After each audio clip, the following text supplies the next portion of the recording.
Hi, welcome back to week 2. I'm looking forward to grading your papers and seeing what topics you came up with last week. For this week, we're going to be talking about food labels, and you're going to be looking at one of your favorite foods and telling me if it's nutritious and talking about government recommendations and food labeling and different things like that. Now, I want to remind you to use APA format. I will be grading pretty strictly on APA format. There's a great example in your student resources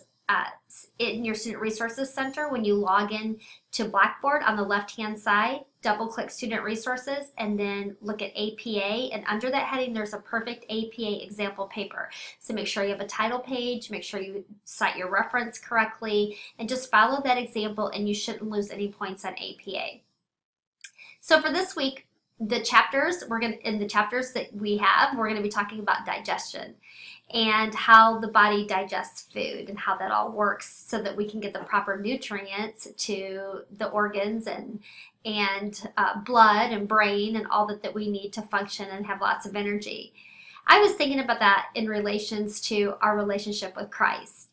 And just like we need to eat every single day to have energy, I believe that we need spiritual food every single day.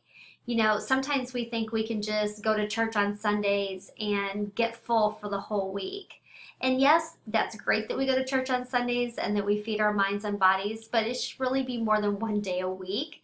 You know, every single day we need to be feeding our bodies spiritual food somehow. One of the scriptures I like to think about is in Joshua 1:8, and it says, "Keep this book of the law always on your lips.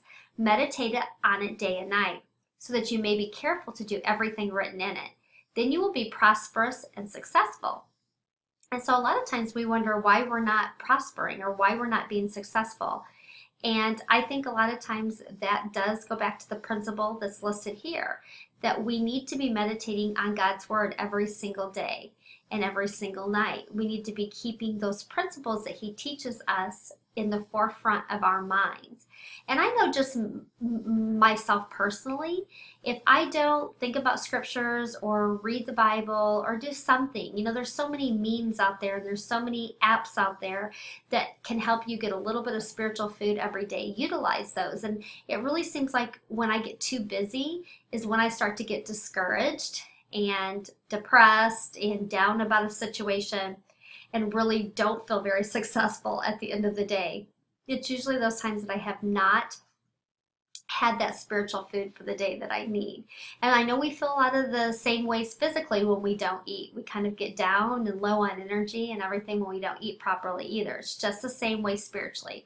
And remember, I really truly believe in order to be healthy, you need a healthy mind, which you guys are going to at getting your education, so that's feeding your mind, but you need a healthy body, and we talk about that obviously during nutrition science course, and you need a healthy soul. So mind, body, and soul to be truly healthy is what you need, a balance in all three of those. So I just want to encourage you today, if you haven't read the Bible or you haven't read those scriptures or said some prayers, go ahead and do that and try to make a habit of doing something like that every single day. All right, that's all for this week, and I will talk to you next week.